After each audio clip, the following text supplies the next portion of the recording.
Well, welcome back to the West Ham Network. And look who made it at the last minute. His name is Stato Matt. Literally seconds, mate. Title chasing Liverpool return to the Premier League action with the visit of top four contenders, West Ham United, to Anfield on Saturday evening. The Reds head into the game in the back of a 2-1 FA Cup win over Norwich City. Well, West Ham, of course, we know, crashed out of the FA Cup. Disappointingly, 3-1 loss to Southampton in the fifth round. And Matt, it's Liverpool, mate. Liverpool. How you feeling? Oh, come on, Matt. Come on. Mate, we're struggling at the moment. We're legging. It's a good way of putting it. If you go back and look at the FA Cup at the weekend, midweek, every other team's got enough players to rotate. I think they put out the entire second team, almost.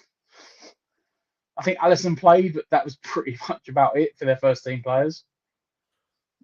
They've had a rest this week. I don't know when the Champions League's up. I don't know if we can try and say, they're going to say for the Champions League. We've got a busy schedule coming up. It's thick and fast again. It's like November, December all over again now. You know, it's 2 games a week. Yep. And back into Europa League action. I mean, I'm buzzing about Europa League action because for loads of reasons. We're in the last 16, and I'm going to Seville. So, but listen, I hope we give a good account of ourselves, and what a good way to start it is by trying to do something at Anfield. Anyway, let's get talking Liverpool, mate. There's no point me and you sitting here talking about the opposition when we can get a good friend of the channel on the show. So let's talk the opposition. Let's talk Liverpool.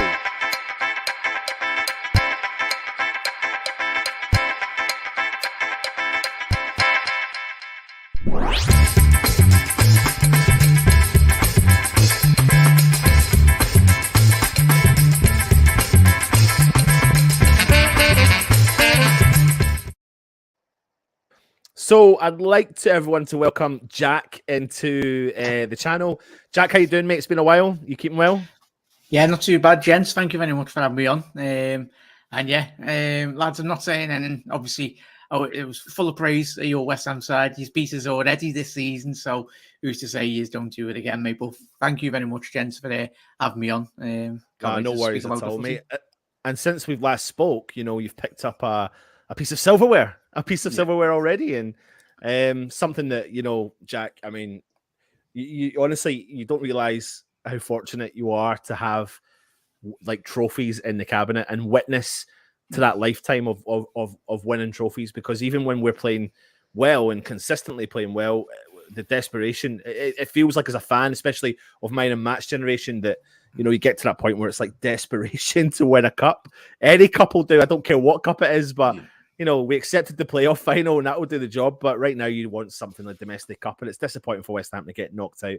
But fair play to Liverpool, mate. You've you've kind of stuck your guns and you're there or thereabouts in the league.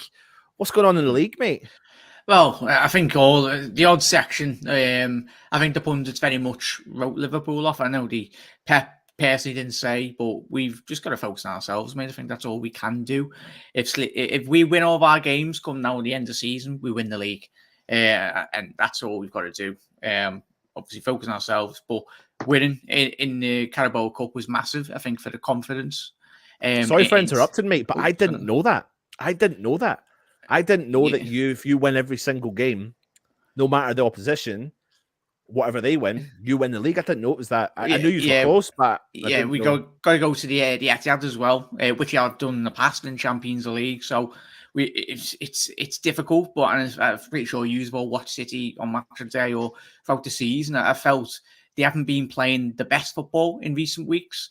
And especially when the pressure has been on City, obviously, as it will be at 5:30 come tomorrow afternoon, Liverpool will be on the same amount of games with 3 points behind if we can get a result against Hughes. But it's going to be tremendous. We've just got to focus on ourselves. And obviously, like West Ham, mate, I was disappointed to see us get eliminated in the cup competition this weekend. As you said, it's an opportunity for you to win a trophy. And I know it's a Carabao Cup or League Cup, whatever you want to call it. It's still a trophy. We've won it 9 times. And I'm not one of these fans. Obviously, the FA Cup I just wish both competitions had a lot more prize money, because I think a lot of teams within every competition, and it gives the lower down teams in terms of outside the Premier League, League One and League Two and all that, the opportunity to go to Wembley and play against the big teams, and obviously get a better revenue stream as well. So blessed, but obviously we want to be greedy. We want to be winning every single trophy that, even if it was a 5-5 tournament. We want to see the Reds win, mate. But tremendous, especially against Chelsea. Made up. I'm pretty sure you were all made up that we beat Chelsea on pens. It's actually quite. I actually think it's quite funny. It's probably one of those games as a West Ham fan, especially when you look at social media. Yeah, I think the fan base is split for some reason. Some of the fan base a lot of the fan base we know why don't like Chelsea, but a lot of the fan base don't like Liverpool either.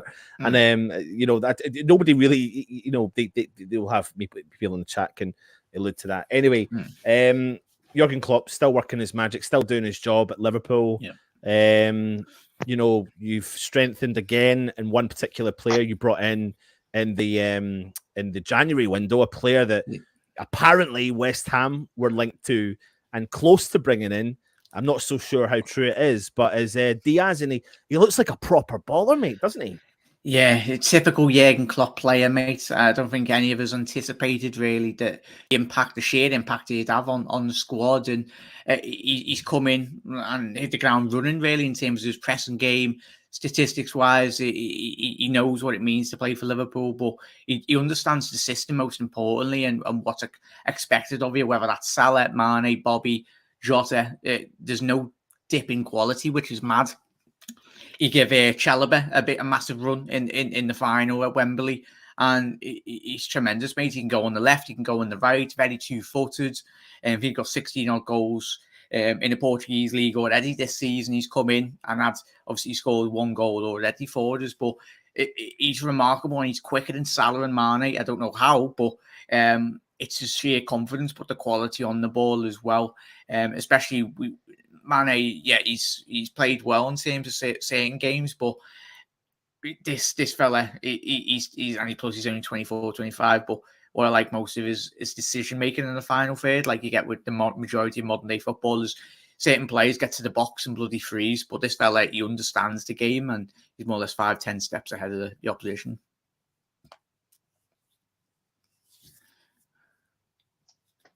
Oh, I think you might on mute, la. Like. Can you hear me now? Yeah. I'm chomping away in an apple in the background, so apologies for that. But Matt, I mean, listen, I don't know how close West Ham really were to bringing in Diaz.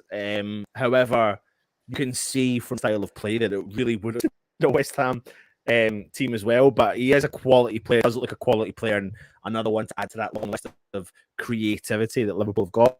Matt. Oh, it's kind of scary, isn't it? The ability that Klopp and Liverpool have of bringing in these, dynamic, attacking, fast-paced players. You already had Salah and Mane, brought in Jota, who sort of blended in. Like I said, and then they brought in Diaz, and he's not taking any time at all. People normally say, "Oh, players coming from abroad, especially maybe something like Portugal, South Americans in particular as well, they don't adjust to Premier League particularly well." But it's by the time did he just went straight in, bang, off you go, off to the races. Could it be the desired end of the season? I don't think Man City brought anyone in January. And Klopp just managed to bring in an extra face to freshen up already very hard to defend against unpredictable first team as it was. I'm sure Moyes would love to have him, but humbly would say that I doubt anyone is going to turn down Liverpool. Yeah, of course not. Calling. Well, I'm gonna bring up a player from West Ham that we know that Klopp has got a keen eye on and a keen interest on. He's spoken out about him, and as West Ham fans were like, "Listen, you've got to pay top dollar to bring in this guy, the man of the moment." And we always talk about West Ham later on, but Jack, it came up in the press conference today again. It came up to David Moyes, and it was like, "Listen, we all know that Klopp's an admirer of Jarrod Bowen, and you can see the stats that Jarrod Bowen's been given to West Ham. It's a ridiculous amount of stats and return that he's given. What do you think of him? Do you see him as a threat for you guys?" Yeah, most definitely, mate. When we played his in the reverse fixture at the London Stadium, he causes a lot of problems. Is outside of Liverpool in terms of we scored like 70 odd goals in the Premier League alone. He would be tremendous for him, mate. But when I've spoken to you and a lot of me West Ham mates as well, they're like hands off. And rightly so, because obviously you want to keep your best player. Then you can understand he could very much integrate into a Liverpool system with ease. But I think the three highest goal scorers in the league are Liverpool players and the assisters for Liverpool. But when you look outside of Liverpool, apart from obviously City, he has been tremendous, mate. And I think if he's hard to get top four, hopefully he's due in terms of, especially not letting Man United get top four and mates as well. But he will be a massive factor, a determined factor in terms of you. It's the ability. And how old is he? He's about 24, 25 as well. He's at that age that he's still got the ability to very much improve in all areas of his final game. Yeah, absolutely. Listen, you've got players coming out your ears. You're talking about players like Manny. He's come back from international duty, and you've just got so much creativity in your team. I'm firing through some of the players here, but we're hearing that you're missing some players for this game in particular, and Firmino's one. Yeah, quite a lot, mate. Obviously, Bobby, he won't be playing. Curtis Jones, he picked up a knock against Norwich. Naby Keita is very much hit and miss. Joel Matip won't be available, so we'll be going with Ibu Kanate, centre half with Van Dijk. And obviously, Jota did play in midweek against Norwich. So, they're the key main misses, but more or less in terms of the back five, Liverpool will probably go with Alisson, Trent, Robbo on the left with Ibu, and obviously Van Dijk. They're the main key players. And potentially James Milner has got a question mark over him, but I'm pretty sure he'll be sound for the game. But obviously the main key ones are Bobby will be missing, and Curtis Jones as well, and Naby Keita. What do you think, Matt? And with the news that some of those players are going to be missing. You know what? I was just writing down some of Liverpool's players, thinking, who might play this position, who play that position. It doesn't matter. Like I was saying to you earlier, we have like a 14, 15 man squad that we've got about 40, 15 players that we consider key players, and the rest is like they're not really good enough. Like they never compete to start in our team. Whereas I was just writing down Liverpool's players, and I was like, you know what, they've got players left, right. They've got like a 23, 24 man team, not squad, where players, it doesn't matter who doesn't play. Like you said, Matip's out. Kanate can step in. Even if he was out, Joe Gomez, who, 2 years ago was rock solid in a partnership in the back two with Van Dijk. Keita might not play, all right. Thiago can step in. Firmino's not playing. Just put Mane down the middle and put Salah and Diaz or Jota up front. it's the first slowly. Liverpool slowly built a fantastic squad, which is where Moyes wants to get us and where we're not at yet.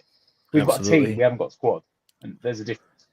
And there's no there's no denying that we want to get that squad. We Moyes again said it in the press conference today, and we'll talk about that later on.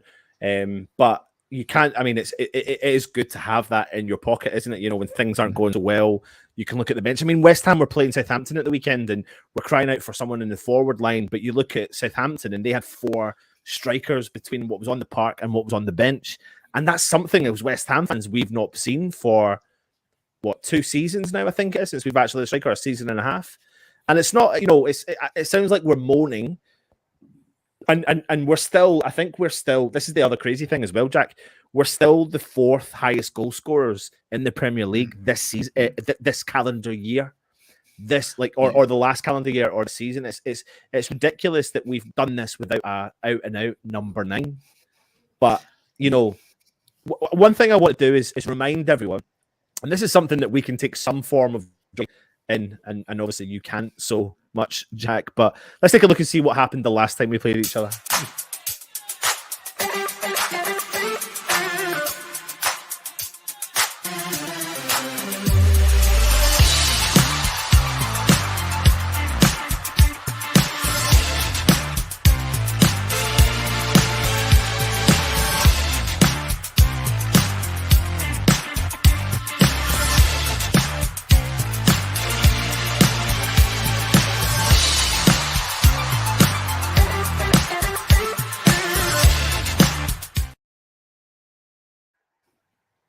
What game? I mean, listen, Matt, Jack, I don't really know if anyone really expected that result. West Ham were, we were bouncing around, we were confident, etc. But it certainly was. I can't remember if memory serves me right. Was that not your first defeat of the season? Yeah, I think we've only been beaten twice. So hats off to you, boys. I think we're on the pre-match show. We're done with views. It was a very difficult game for Liverpool, and most importantly, Alisson. I think he's preyed on our weaknesses. Crowding around that 6-yard box anyway, got players, and obviously it wasn't a foul. At the end of the day, a goalkeeper of Alisson's quality, or of any goalkeeper in the Premier League, you've got to be dealing with the players do that. Players do that in Sunday League, but he's capitalised on our frailties within that game, and it was frustrating. I've never seen us that open for a very long time. Every single West Ham attack that he's had, he soaked up a lot of pressure, but it was so much bloody space. It was like, Christ. But that goes, a lot of credit has to go to your lads in terms of how open we were. And I think, Matt, that West Ham that we saw then, it's definitely different now, but we know we're capable of finding that West Ham again. It's just that, West Ham fans feel, Jack, that other teams have maybe found out the system that we've been working with, and we've been calling for several weeks for change. And last week we saw change, which really benefited West Ham progressively moving forward. But again, like what Matt's saying, there's no ifs and buts about it. When it comes to the squad that Liverpool have, that's a squad that, no matter what players are injured, for West Ham fans looking at it, it's like, oh my word. Now, listen, when you're looking at the season stats, on top of that, you've played 26 games, you've won 18, you've lost 2. But here's the crazy stat. You've scored 70 goals. Matt, 70 goals to West Ham's 46. I mean, 46 is massive anyway without scoring 70. We've conceded 34, West Ham, to Liverpool's 20. So you score goals and you don't concede. So how the hell are West Ham going to try and get through you lot tomorrow? I mean, how do you see it? What's the weaknesses Liverpool have got just now? And what do you think Klopp's saying to the lads in preparation for the game? It's going to be difficult for any side, as it is when we do. But I think teams that have a go at us, mate. I think when Brighton come to Anfield, when you played at home, he's had to go. Not many teams have got the ability or the confidence within. Like with City, we've seen in recent weeks, they've been very frail in terms of their defence. But it's consistent levels of performances, like with Liverpool or even West Ham to a certain extent. There needs to be a confidence and a belief going into this game that you can. That's the psychological shift in terms of when you can make that next step. Hopefully you don't do it come tomorrow R5, but it's coming with the attitude of your confidence, and you've got the ability. You most definitely have got the ability, but is just getting players in behind the line. I know it's not as easy doing that as saying just getting through balls behind Van Dijk, because there's not many players in world football that can get the better of Van Dijk, but every player has an off day in certain games. But I'd say in recent weeks when we have struggled, set pieces similar to on the reverse fixture, as I mentioned before, if he can make the most out of his set pieces, that is one of the weak areas, one of the very few areas that Liverpool are weak at.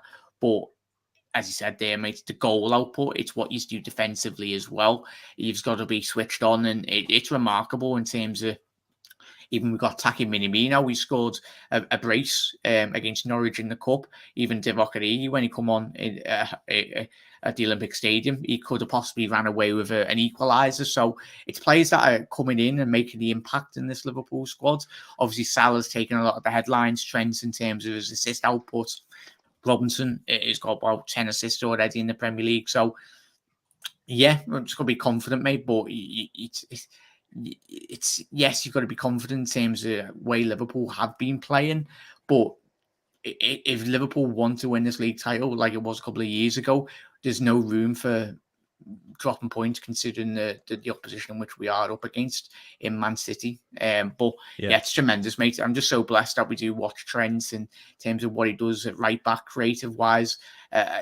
He'll be, give it another 5-10 years, he'll be up there with one of the greatest ever right backs in world football. If he does continue winning trophies, that's the most important thing. It's all right having him having all these stats, but stats mean nothing if you don't win trophies. No, you're right, mate. No, you're right. Matt, I'm going to ask you if you've got any questions for Jack before I go into predictions with Jack.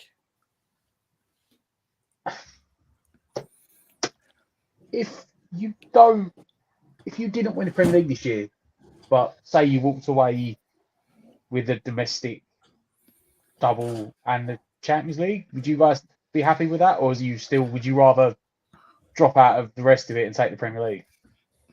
Like, where's your head at? As I said before, mate, I think I want us to win everything. That's getting greedy. But obviously, it'd be nice if we did win all three. Obviously, I'd want to win the Prem, but it'd be a successful season. I think a lot of us would deem it. But it'd be a devastating season considering the quality within the squad if Liverpool only come away with the League Cup. We want to win the league, want to win the Champions League, but I think you, looking from an outside point of view, there's a lot of quality within this squad. And we would have won the league every single season for the past 3 or 4 years if it wasn't for City in this period of time. It's just they are the juggernaut. They've got a lot of quality within the squad. But yeah, hopefully we win it all, mate. But I'd be very happy if we won the Champions League, the League Cup, and the FA Cup. Very much so, mate. I'm going to ask you a couple of questions before you go, Jack. I just want to jump through the chat and just speak to everyone in the chat. James Bong says, good evening all. Happy Hammers. Almost time for the first Merseyside double of the season. Good to see you, Mark Alexander. Trini Hammer, good to see you as well, mate. Mark Alexander, I'm off all West Ham chat channels for a few days after the Liverpool game.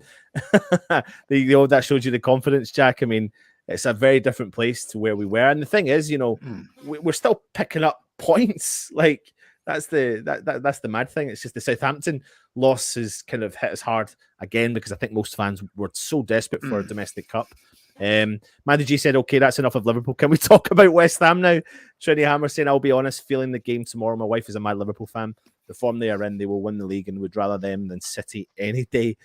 Mandy G says, Klopp's teeth must have cost an absolute fortune. There you go. Look at them bad boys. Fairly white. Mark Alexander, Diaz's quality, great signing. I'm having to skip by some of the comments. Lawrence, good to see you, mate. Hope you're well. Fremer saying Klopp's teeth are more expensive to insure than the entire Liverpool team. Trini saying Klopp's even having 2 of the best strikers in the world is still thinking about the future with the likes of Diaz, Minamino, and Jota. And it's true. It's so true. Having the other players to hand, but thinking about the futures is quality. There's comments I can't put in because they're crazy and considering the current climate. Black Country Hammer, Klopp's got more teeth than Copper's horse. If Liverpool is losing, Klopp can just blind the opposing team with his teeth. Oh my word! Everyone's thinking about Klopp and his teeth. Kanati is a beast. He really is. Yeah. Klopp's been offered more money promoting toothpaste than managing Skull. My God, what's going on there? Andrew thinks West Ham are 10 years off of Liverpool. It's a difficult one, lads, as well. As we were saying, squad depth, Liverpool have never, in terms of final third, it's difficult. Any team in world football, it'd be difficult to compete with City because they can throw 50, 60, 70, 80 million. Even you could say Chelsea pre what's happened this week. In terms of Chelsea's squad has got a lot of quality, but Liverpool, as you said there, we've never... The players that Klopp that did inherit, it's nowhere near what Pep inherited.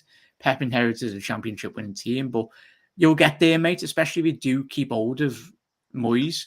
You can see where he's going. He's going in the upward trajectory. It's just about what your owners do in terms of keeping hold of players, the likes of Rice, the Bowens. If you can keep hold of the good crop of players you have and improve it, even if it's 1 or 2 players every season or like every 6 months, if you're a player coming in from an outside point of view, looking at this West Ham side, you are improving, especially over the last 2 seasons. And the crazy stat you mentioned before, Anton, the goals which you have scored, even if you could have like bring in a 20-goal a season striker, just easing the burden and chopping and changing with Antonio week by week, or bringing someone off the bench, it'd be massive. And I don't think there's a lot more. You aren't that far off as you expect from an outside point of view. When I see West Ham, if you can get 1 or 2 players, like 13 quality players that you can rotate, you can easily, especially the mess that Arsenal are in. The United are miles away still, and Tottenham are Spursy, as you would say. Well, listen, Jack, it's absolutely been a pleasure to have you on the show. For the game tomorrow, though, at Anfield, what is your genuine, honest predictions, mate? As I said, I think you didn't go with confidence last time, but I'll take a 1-0, mate. But I'm going to go 4-1. Just the sheer madness that has been the home game. I think in recent weeks we're a different animal. The last couple of weeks. But I'll go with 4-1, mate, but I'd happily take a 1-0. But I think home form is very important. Yeah, absolutely. One player you fear the most then, before you do go? Jarrod Bowen. Jarrod Bowen. Yeah, absolutely. And the Easy. player we should fear the most? Diaz. I think obviously he hasn't played them before, but if he does start or if he could just come off the bench, it's bloody crazy how rapid he is. He's going to be very special in the next couple of seasons. Regardless of whatever happens with Salah and Mane, we've got a player, we've got an absolute bloody baller there, mate. But thank you very much, mate. No, that's fine, mate. Listen, one more comment before you go. Mandy G says, only 3 cups. That's all you want this season, only 3 cups.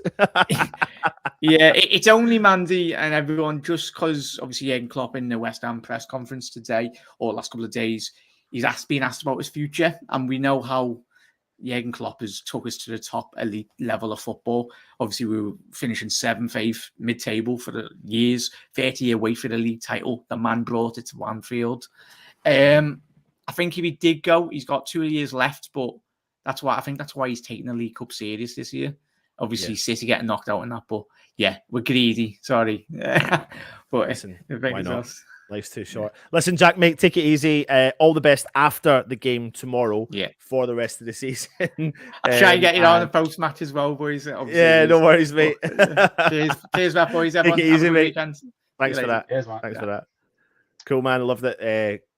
Great guest to have on, isn't it? It's he's so knowledgeable and just a lovely lad, and it's nice to have that. And it's good we don't have the away fans on every single week just now. It's a lot of work getting an away fan on, but it's always good when you know someone and get the inside knowledge, Matt. What do you take from that? Do you feel? I feel like you're slightly demotivated even more now. No, I was quite surprised actually. It's quite. I think when you're in your own, we're in the West Ham bubble, so when you hear outsiders saying, you know what, you're actually not that far away. Like you only need like 3 or 4, because I sit here and I'm like, oh man, we need like 7, 8 signings, I think I think we're here and like we want to be here, and they're like, I don't know, you're probably about here, you only need a couple of signings to get there. So it's actually, it's more that it's Anfield that's like, and off the back of that, it really was a gut puncher, the FA Cup result the other day. It was. No, it's nice actually. He was actually giving Moyes and us praise and surprise. Yeah, it was more surprised. I was actually more uplifted than I thought it'd be. It was, maybe it's just you need perspective away from the people that are involved in it. Yeah, Well, listen, before we move on, I want to show you all something, and that is the new prize from our channel sponsors, Football Prizes. Go across and check out this video now.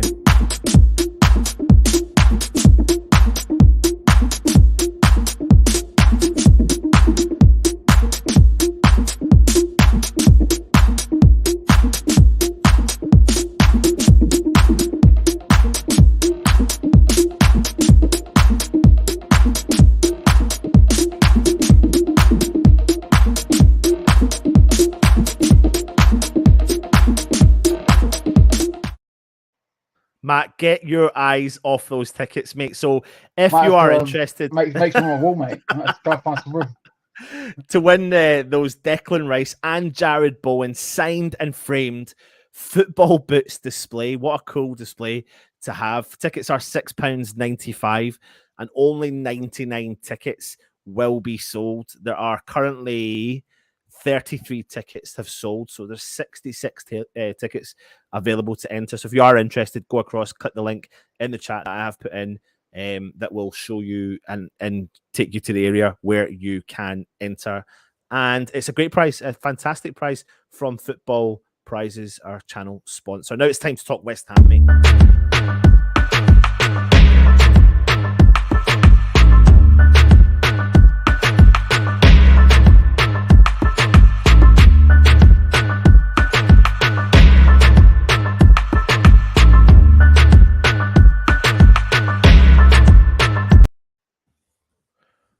Right, mate. So David Moyes has been a busy man today. I did the press conference show earlier on, but I will run through and tell you some of the stuff that the gaffer had to say. Then we'll go on and build our starting 11 and guess who we think will play in the game tomorrow, where you'll get a chance to interact with the chat and get your opinions across as well.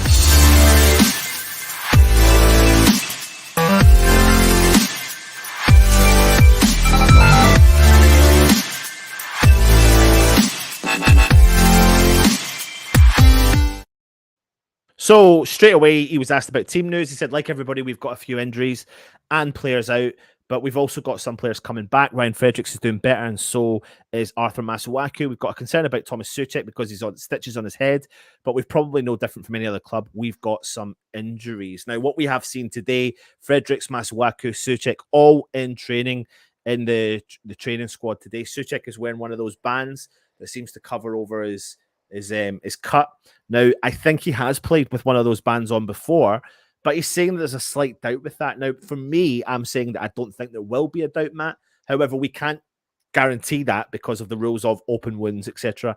But I think he'll probably be there or thereabouts available for the game. What do you think? They'll just wrap him up, wouldn't they? I'm pretty sure.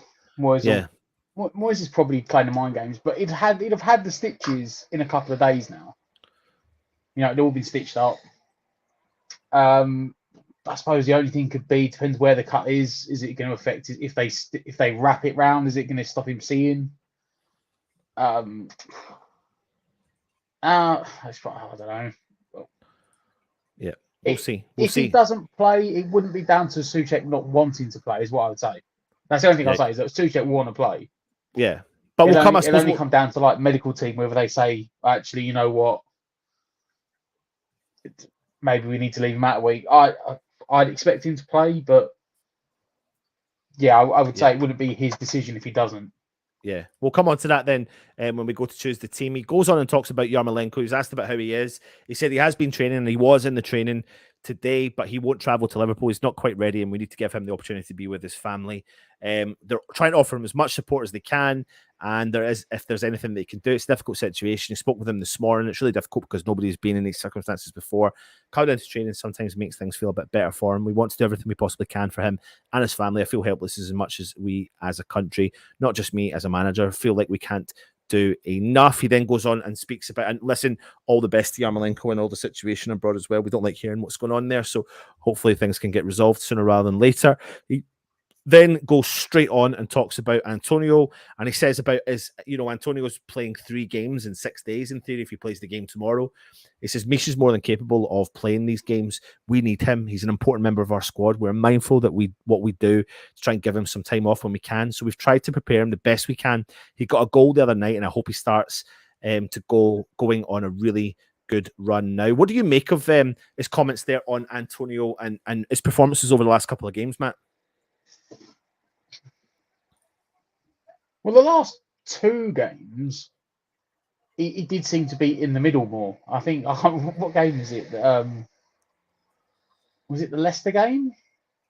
When his heat map was like just entirely on the wing, like the entire game. There was like nothing in the middle. And then didn't he change formation and tactics a bit for the Wolves game? And he did seem to be in the middle of the pitch a lot more. And when he did drift out, people were filling in for him. It does seem like Moyes has slightly changed tactics, maybe to try and build around Antonio a bit more. Like, I think maybe he's gone on for a while trying to get Antonio to play to what Moyes wants, and he just can't seem to do it. So now Moyes has changed tack to what Antonio does, which I guess you have to do when you've only got one centre forward.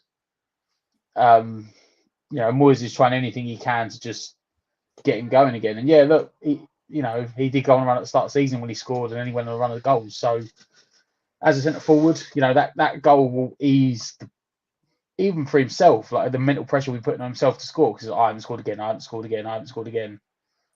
So, in the space of 4 days, he got an assist. He got the assist against Wolves, and he scored against Southampton. So hopefully that might ease, the mental burden on himself. Maybe he'll start scoring again. Yeah. If not, the way we're now playing, he should at least be able to occupy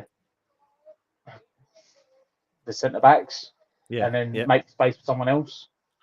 But Moyes isn't going to talk him down. It seems to be, you have to manage certain players certain ways. Some people need the arm around the shoulder. Some people need to kick up the arse. I would have thought Antonio, from the outside looking in, you'd have thought Antonio would have been the one that wants to kick up the boot, but it doesn't. The way Moyes talks about him, I think Moyes has worked out that he's the one that needs an arm around the shoulder. Yeah. And the thing is, he can't dig him out too much either, because there's not another option. It's not like he could bring on this magical other centre forward and then go, well, he's had a run in the team, he hasn't performed, so now it's his time off out the spotlight for someone else to step in. No one else to do it, so can't throw him under the bus. He's just trying to find ways to make him tick and get something out of him. And change formation looks like it might have worked. Yep, absolutely. We'll come on to him again when we go into the choosing of the starting 11. He talks about leaders. He said, I look at exceptional leaders for England: Jordan Henderson, Harry Maguire, Harry Kane. And the good thing about Declan Rice is he's had the opportunity to see how they work. And then he's had the brilliant, loyal captain who for many years has carried the dressing room at this football club, Mark Noble. Leadership can come in different ways, some through taking and communicating, some through their actions. So the biggest thing is like that on the field. You have to take responsibility, want the ball, and take responsibility for the team no matter how it goes. Mark Noble over the years has done that for West Ham, and Declan at the moment is doing a really good job in the following. And he is, mate, he's you know what I mean, recently in this kind of new formation, we're seeing him kind of do a lot more things outside the box rather than driving into the box. He's still doing that as well, and people are making the comparisons to, Steven Jarrod in his day, and in theory, I suppose if you add the goals to that, you can see that, where they get that comparison from. But we're lucky to be witnessing this young lad, aren't we, really, at West Ham? Yeah, I've noticed people started to say that recently. And like I said, if he can get the goals, then he will definitely be that sort of player. But at the moment, I've seen, was it Graham Souness moaned that he's only got like 6 goals in 150 games, but goal scoring has not been his, it's not been his style. But he's still young. What? He's only 22? 23. Yeah. So 27, 28 prime. Mm-hmm. He's developed. Do you think in the last 5 years, when he first come in, we saw him as a centre back, then he moved up to a holding midfielder, and in the last 18 months, he's gone from being just that guy that sits and sweeps up in front of the back four to a box to box. And if he adds the goals in, he probably rightly will earn the plaudits that come with it. Just enjoy the ride, I guess. Yeah. Yep. 100%. I want to go in and jump in and see what David Moyes. He was asked about squad depth and kind of questioned about the January transfer window, and his reply was quite strong. Do you think we did not try? That we did not make offers? Do you think we do not know we need a bigger squad? He adds to that. He was asked about the summer window, and he said, Rome wasn't built in a day. I want to continue building West Ham. The room West Ham is for growth and the potential West Ham has to get better. We're aware of that. Not all signings work, and you can think of lots of clubs who have spent lots of money and it hasn't worked. It takes quite a lot of thought in trying to get the right player with the right character who fits what you want to do, and trying to spend the money of the West Ham supporters have put into the club as wisely as I can. Now, I mentioned in there earlier on, in the press conference show about that comment at the end, spending the club's money as wisely as they can, because we've got such a history of not spending that money as wisely as it can. Desperation leads to signing players like, on paper, who are going to be fantastic for West Ham and don't work out. Sebastian Hallers of the world, Felipe Andersons of the world. We don't need to keep going round and roundabouts with that. So if you believe everything he says, he's backing up everything he says, mate, by not signing players for the sake of it. Me and you look at this squad now and we think Southampton, 4 players on the bench, giving someone else a bit of a break. Surely there's something there. But Moyes must believe that this squad, he must believe this squad is special, not just for their ability, but for their bond. They must have a crazy bond at that squad. They must, mate.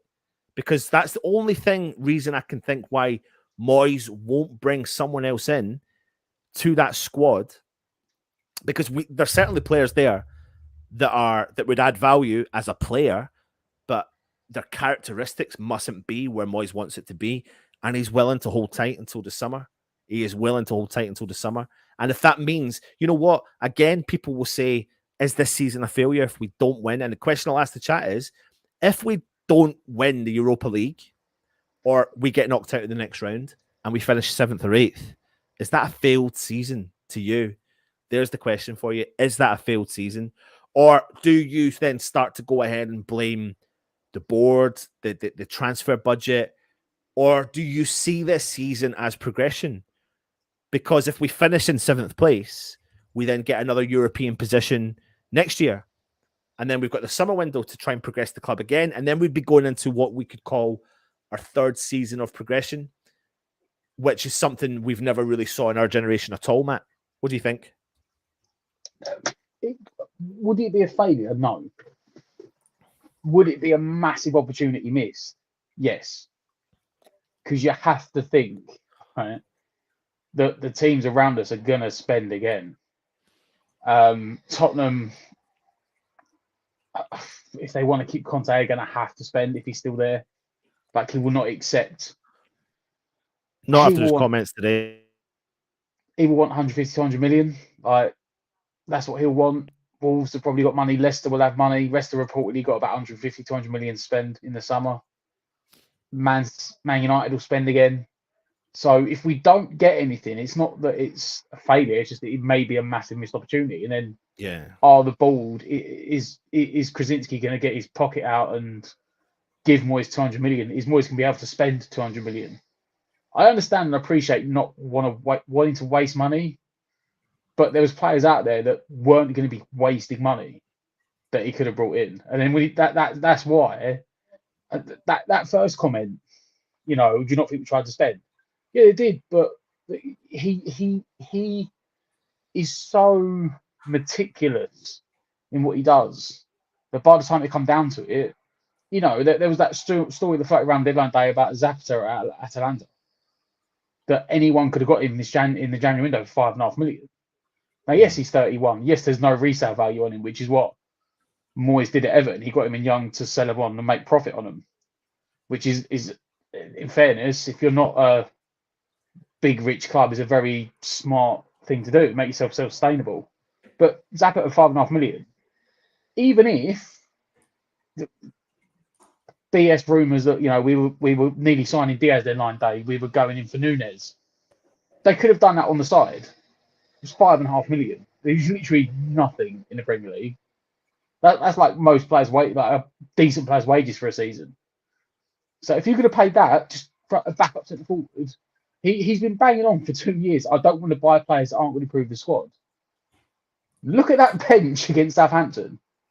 There was 3 first-team players on the bench, none of which, I think the only attacking option pretty much was Ben Rama, if I remember. Yeah. He had 5 kids on the bench. I'm sorry. He can sit there and give this abuse back to the reporter, like, oh, do you not think we tried? His standards have been put so high that it's like, well, I know I don't want him. Like, you know, he obviously had interest in Zapata to win in for him, but he left it too late. It's 7 p.m. deadline day. No club's going to then start selling a player because you left them no time to replace it. And it honestly could come back and bite him because we could finish 10th, win nothing. Yeah. And then all of a sudden the players may not want to come to you. Oh, you were just like, you had a good 18-month spell, but now you've like fallen back to where you are. Yeah. You know, Yarmolenko, for all that he is, hasn't offered since he had that Achilles injury. He scored that one goal in the last like 18 months and kept us up. I want to address this. I want to address this comment. I completely agree, Mark. I don't want that. I don't want to get over the hill players on the last paycheck. I have no interest in that. And then this one, do you believe the £250 million players January? I don't know. I don't know because I don't. You know what? I do. Well, sorry, I do. But when you try and sign Rafinha and Calvin Phillips for 50 million quid, you're not going to get them for 50 million quid each. Especially not in a January window. And you're not going to get it. In. Yeah. Now, we know what Rafinha can give, but you've always also got the England international premium on Calvin Phillips, which escalates his value anyway. So you probably know 50 million. Yeah. If they went down this season, and it's an if, because they are mired in that relegation battle, and we don't know how many managers can perform, what players are injured. If they went down, you could probably, for 80 million, get the two of them. Because the money dropped from the Premier League is massive, and you want that to probably stability. But that was one of them, like, you know, it was a shadow offer, wasn't it? It was nothing. It was like, it was looking like we're doing business for the sake of it. But we're going into a transfer video, and this isn't the transfer video. So let's jump in to choosing the starting 11 for the game. So if you're in the chat now, start putting in the chat who you would like to see West Ham start for the game tomorrow. And the key question I want everyone to ask is, are there players you would rest, and should we make the priority the Europa League? So have a thought of that before you start putting your team in the chat.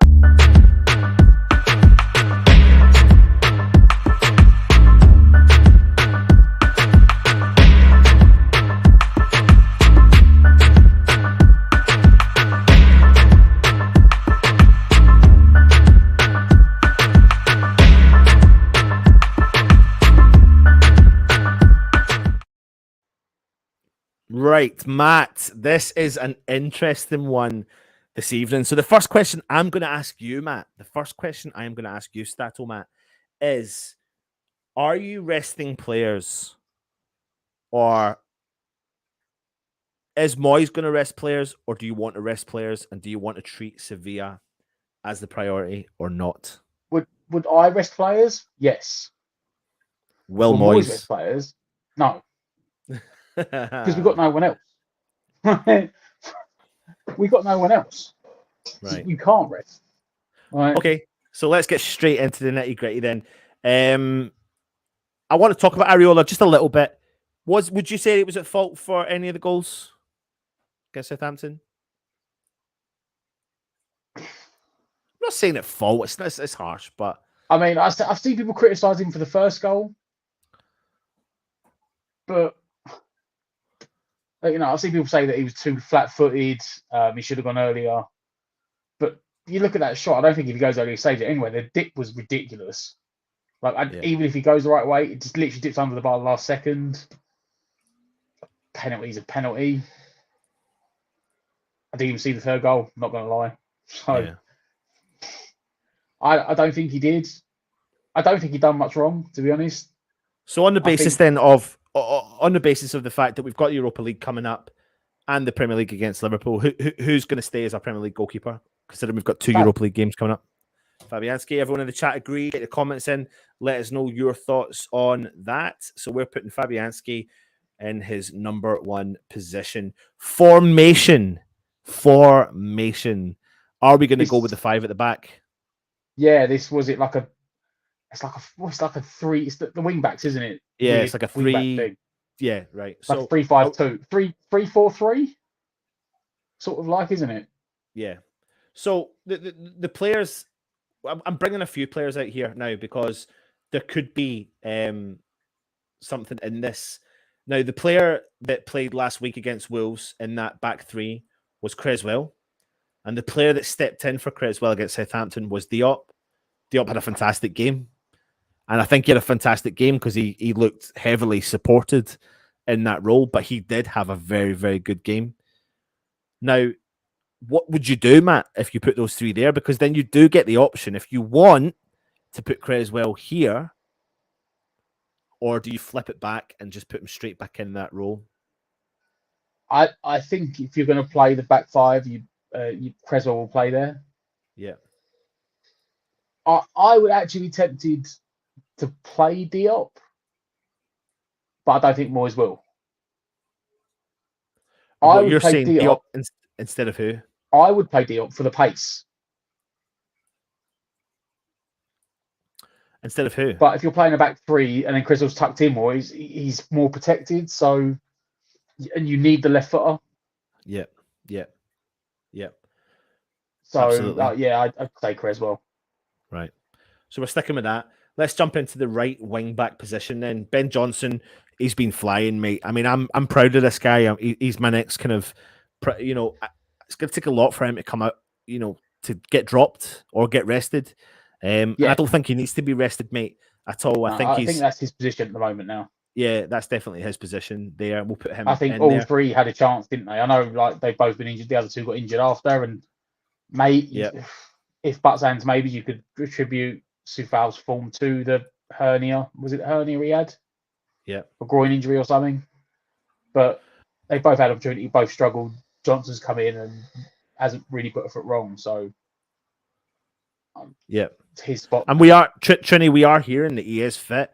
So we fully believe he'll be back in this side for the game tomorrow. Maddie G saying, if we go 5 at the back, are we going to wear out our midfielder players before the Sevilla game? Good point. Oz is in the house. Good to see you, mate. James Bong saying the same outfield lineup against Southampton with Fabulous Fab in goal. Fornals left wing back position. I mean, for me, I've been impressed. The Southampton game, we just didn't take our chances in the first half. I mean, we'd taken our chances in the first half, mate. We could have been 3 or 4-0 up in the first half, but we didn't. And the game would have finished 4-3 West Ham, but it didn't. But I was heavily impressed with Fornals in that left wing back position. So is he going to stay there and occupy that position? Oh, I think there's only 2 players that can play that position. I think he's probably actually the better one at it, which is weird because the other one's Masuaku, who Moyes has said he's building up his comeback, but he's not quite there. Yeah. I don't think anyone else could even play it. I don't think anyone else has got the defensive work rate and tactical nous of the position to actually play there. Yeah. The thing is, though, like people talk, we've seen this season. We've seen this season how when I'm thinking about the opposition here, as much as I've said to you, they've scored 70 goals and not conceded many. We've seen if you get at them that they can struggle. If you push at their defense, if you raise your game, if you constantly attack, they can struggle. There's no ifs and buts about it. The counter attack is dangerous. They're frightening, and that's why maybe playing with the 3 at the back with the 2 wing backs, having that solid 3 back there, could try to nullify any threat going forward. But what are you going to say? I was going to say for me tomorrow, it may sound very Big Sam-esque, but I'd play set pieces. Yeah. You go back to the first game. 2 of the goals were from set pieces. Yep, absolutely. That is their one weak spot, and we're one of the best at them. Yep, you're right, mate. You are right. Right, let's get into the central midfield positions. You've got Tommy Souček, you've got Declan Rice, you've got man of the moment, Alex Kroll, and you've got Mr. Mark Noble. Now, if we're going to be resting players, is this where we start to try and rest players? And are we or will we rest players? I mean, I'm going to be brutally honest, mate. I don't think Souček will start. Moyes won't rest players. Yeah. Yep, I agree. I completely agree. Rice will be in the team, and if the medical team, let's say, he can play, he'll be in the team as well. Yeah. what does everyone, let's have to see what everyone in the chat is saying. Matt Allardyce has a nice ring to it. Andrew Dawson, his credit, has done well, but it's just too slow to play against teams like Liverpool. Should be third choice in a team challenging in the top 6. This is why we will miss out. Do you know what? Actually, Andrew, you do kind of make a bit of a valid point there about this particular game. Now, if there was a game you were going to rest, Dawson's been our stonewall, most consistent defender over the last 18 months. Consistency in terms of playing regularly. But if he has been battering through the pain barrier, you know, he's the old school centre half that you probably want to be playing against Sevilla to try and nullify, you know, that any striker in there would get a bloody fright when they see Craig Dawson coming towards you. But that could be one option. The option could be if I was going to make a change to the back line, that would probably be it. And put Dawson in. And Diop in. Diop in there, yeah. Yeah. But, so that that seems to be like his one, like that's his kryptonite, is a play with pace and a ball over the top. Because maybe it's just Brozier. Maybe Brozier's Dawson's kryptonite. Yeah. Because two games running against him, Brozier's got in behind him and Dawson's hacked him out in the box and given away a penalty.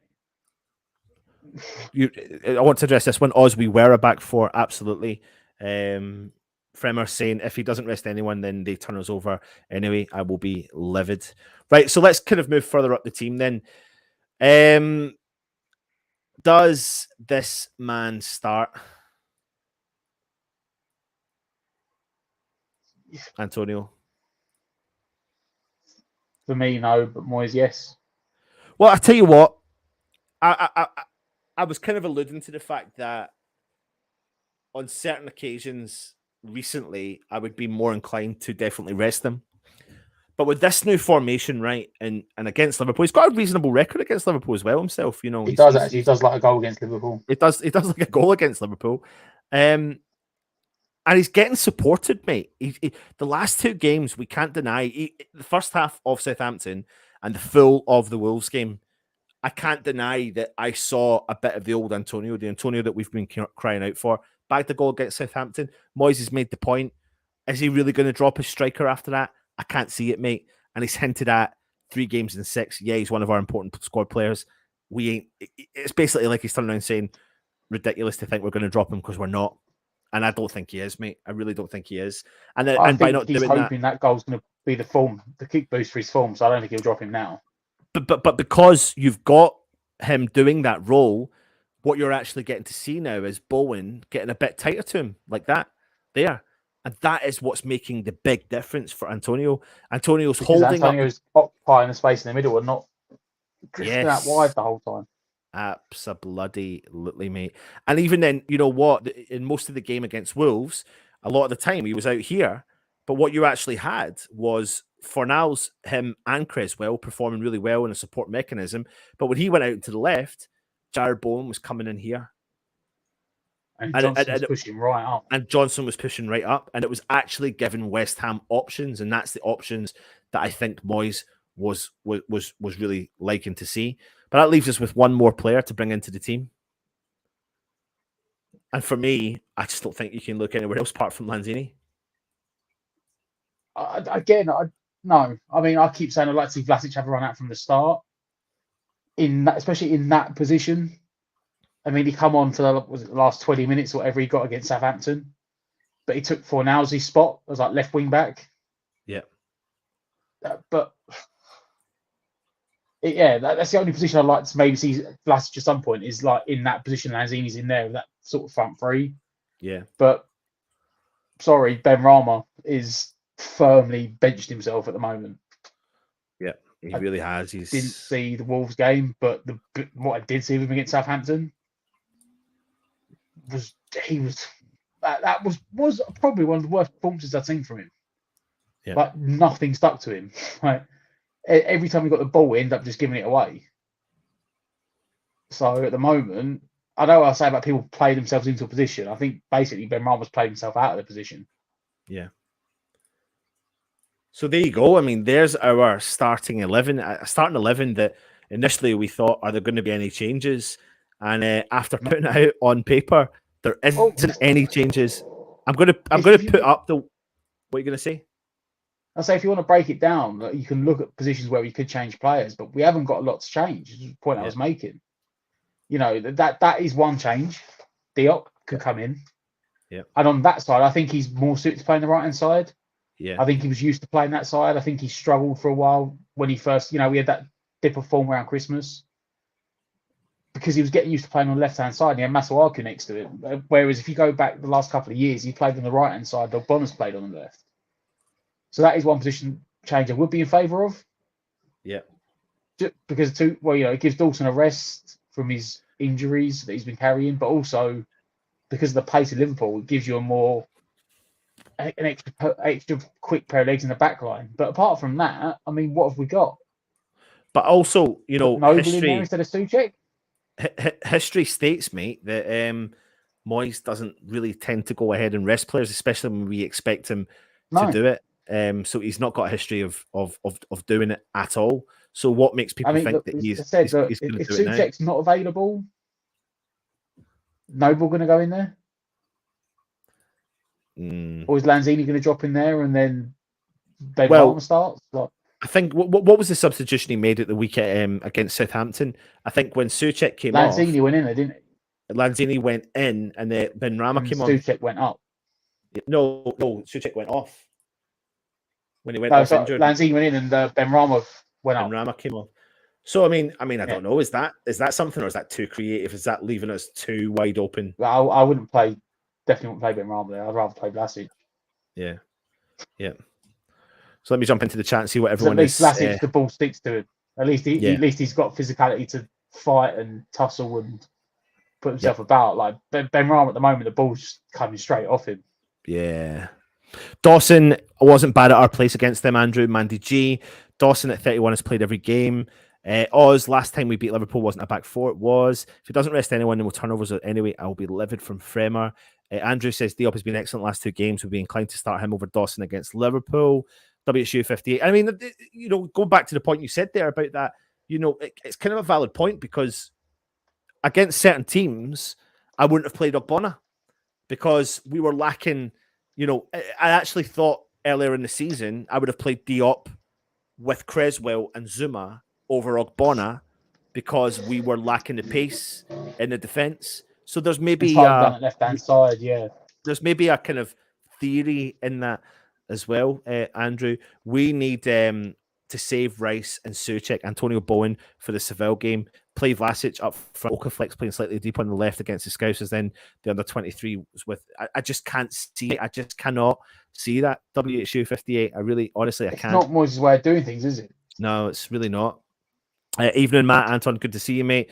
Mark Alexander says Dawson's been immense this season, throws his body on the line, but it's a mad moment I'm always waiting for. Antonio will start. Trev Juice says, I agree, Trinity Hammer. Can't see Moyes experimenting with anyone else up front. Apache. Dawson, when we're defending deep, looks mustard. Dawson with space behind him is more like mayonnaise. Vinay is saying Antonio should start playing some players against Southampton was a mistake. Player rotation is healthy, and Moyes is stubborn to use more players. He has had the chance in easier games and he chose not to, so I don't see him changing the way of thinking. Mark Alexander, are we really going to get a result at Liverpool? Rest as many as possible. Kimbo, Dawson is a warrior. He's not the best in the world, but we were expecting for 2 mil. He's been outstanding. Marshall, big up the West Ham family, LFCA in the building. See you all at Anfield. Thank you very much, mate. Here comes my favourite team. The Mice Collective. Liverpool could have had a hard time tomorrow. West Ham need to be brave. Be a mouse, not a man. Must win for us, Bowen, and get threat. You got some good players, to be honest. Cheers, Marshall. Thanks for joining us, mate. Andrew saying Moyes is failing to maximise his squad. Look at Saints the other night. The young players were excellent. Got to give them a chance at some point. Absolutely. Let's take a look at the two potential starting lineups that myself and Matt have predicted. The typical and usual guys out, the usual suspects out there, with Dawson in the back line. And then the only change we could potentially see happening would be that Diop would be taking over Dawson's position. But out with that, I don't really see there being a huge amount of changes. And if you are watching, go and put in the chat now and let us know your predictions for the game tomorrow.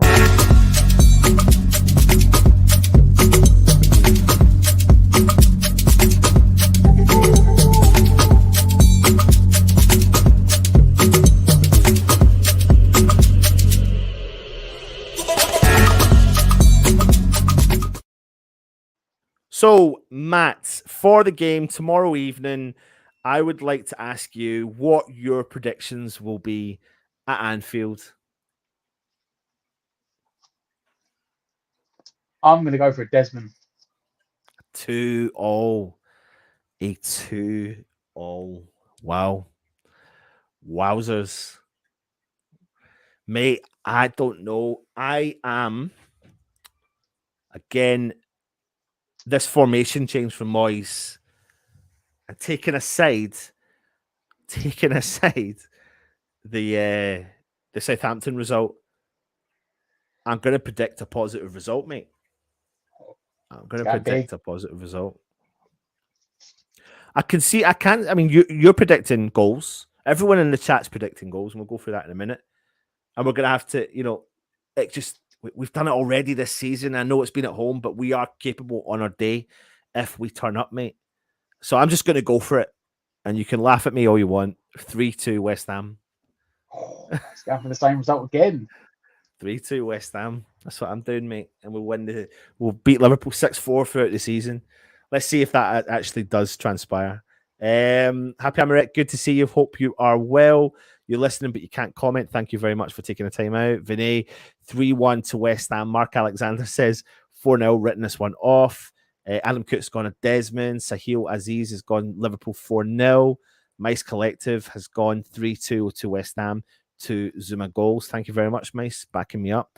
3-2 to the Claret and Blue from James Bong. Fremer says Liverpool 4-1. English Yardie 4-2 West Ham. Michael F 3-2 Liverpool, unfortunately. You know what? See, when I look at these predictions here, like 4-1, and I get it and I understand it. But if we, you know what, if we lose 4-0 or 4-1, it's a West Ham of old. It's the West Ham of over 2 years ago. And I don't believe we are anywhere near that West Ham of 2 years ago. I know Liverpool are fantastic. I know they are. But we're not that team who travel to Anfield or travel to teams and get torn to shreds. I'm praying we're not that team, and I just can't see how, that I don't know. I maybe I'm just too positive. Liverpool 4-1. English Yardie says 4-2 West Ham. Michael F says 3-2 Liverpool, unfortunately. Black Country Hammer 3-1 Liverpool. Hope I'm wrong. English Yardie's listening. Can't see a win. Just hope Liverpool take it easy. It's usually me listening in while walking the three dogs. Kimbo says Mark Alexander, have faith, 3-0. Vinay says Klopp will be haunted by the game in the London Stadium. Andrew, not having a go at Dawson, he's been superb, but if you're looking to fight for the top 4 or 6 in Europa League, should be in the first team starter. He just isn't the quality to take you there. Harsh but true. Sahil saying if Southampton can score 3. Apache 1-0 West Ham. Klopp red carded for protesting late Antonio winner. David Grenell saying 0-0. Trini says we need to go back to basics, defend solid and counter attack. Apparently Happy Remit is heading up to the Merseyside tomorrow for some intensive. She is. And listen, Happy, I want you to have an absolutely fantastic day. Have safe travels up there to Liverpool, and fingers crossed West Ham bring home the 3 points. I'm gutted I can't come with you. I've got to pick and choose, and for me, sunny Seville is up there a little bit more than not so sunny Merseyside. Anyway, Matt, that's the end of our Matchday build-up preview show. Thank you for joining us. If you're new around here, go and click the subscribe button, of course, like we always do. Then go and hit the notification button as well. That will notify you when we do put shows out. Plenty of shows today. You've got the press conference show. You've done the West Ham Daily from DJ Russ, and we've done the Hammers headlines in partnership with KUMB websites. You can go and check them out on the shows earlier on. Join us tomorrow. There'll be plenty of shows kicking about tomorrow in preparation for the Liverpool game. Matt, the Liverpool player you fear the most? Salah. Of course. Because whenever he plays, they always get a penalty. Yeah. Because he likes to. I will say, he always seems to get a penalty against us. That's what I'm saying. Well, the West Ham player they should fear the most. If we're going to win, Zuma. What a game he had. He's yeah. If we stand any chance of winning. Yeah. He's got to control that back line. 100%. Listen, thank you. Stay safe, everyone. Get behind the team. Join us tomorrow. and come on, you beautiful, beautiful Irons.